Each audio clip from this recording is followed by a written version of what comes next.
మరలా చెప్తున్నాను, దేవుడు అనగానే పాపాన్ని పరిహరించేవాడు, దేవుడు అనగానే పాపాలను కప్పివేసేవాడు. కప్పేసి అంటున్నాడు, వారి పాపములను కప్పివేసి ఉన్నావు, నీ ఉగ్రత అంతయు మూసివేసి ఉన్నావు, నీ ఉగ్రత అంతయు మానివేసి ఉన్నావు. వాళ్ళ మీదట దేవుడు ఉగ్రత మానేసాడట, కోపం మానేసాడట. ఎందుకంటే వచ్చేసాడు కదా ఆయన దగ్గరికి, ఆయన వాక్యాన్ని పట్టేసుకున్నాడు కదా, నమ్మాడు కదా, సన్నిధికి వస్తున్నాడు కదా, బైబిల్ పట్టుకున్నాడు కదా, బాప్తిసం తీసుకున్నాడు కదా, ప్రభు అని ప్రార్థన చేస్తున్నాడు కదా, వదిలేసాడట దేవుడు, వదిలేసాడట.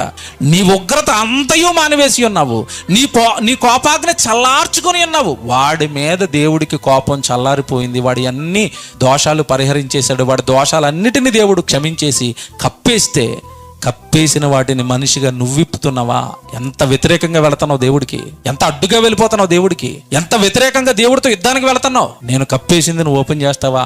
నేను క్షమించినవి నువ్వు ప్రచారం చేస్తావా? నేను వద్దులేని ఆడి ఏదో ఒక రోజు మోకాళ్ళు వేస్తే పోలే నా కొడుకే కదా నేను తీసేస్తే నువ్వు వెళ్ళి మొత్తం భుజాలు వేసుకుని మోస్తున్నావు. అవి తప్పు కదా, సహోదరుల పట్ల ఇలా ఉండకూడదు కదా.